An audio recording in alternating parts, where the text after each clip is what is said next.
Hello guys, welcome back to my channel mom's tour. সকলে কেমন আছে? আশা করি ভালো আছে। আমিও ভালো আছি। নতুন একটা ব্লগ নিয়ে তোমাদের কাছে চলে এসেছি। আজকে হচ্ছে শনিবার। কি করব রেসিপি মাথায় আসছিল না, তাই নতুন একটা ছোট্ট রেসিপি তোমাদের কাছে শেয়ার করলাম।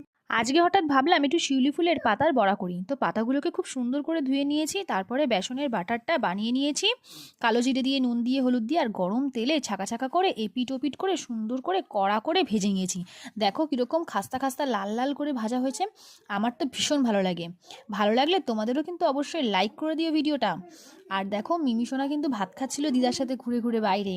শীতকালে বুঝতেই পারছো ঘরের মধ্যে থাকতে কারোর ভালো লাগে না, একটু রোদ পুয়ে পুয়ে ভাত খেতে ভালো লাগে।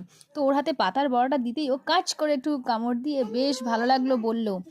আর দেখো শীতকালে চারিদিকে গাঁদা ফুল, তা নানান রকমের ফুল, দেখো চন্দ্রমল্লিকা, এই ছোটো ছোটো কালারফুল ফুলগুলো কিন্তু ওঠে বাজারে।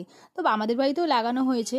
তো আজকের মিনি ব্লগটি কেমন লাগলো অবশ্যই কমেন্ট করে জানাবে। আর শিউলি ফুলের পাতার বড়া কারা কারা খেতে ভালোবাসো তারাও কিন্তু লাইক আর সাবস্ক্রাইব করতে ভুলো না।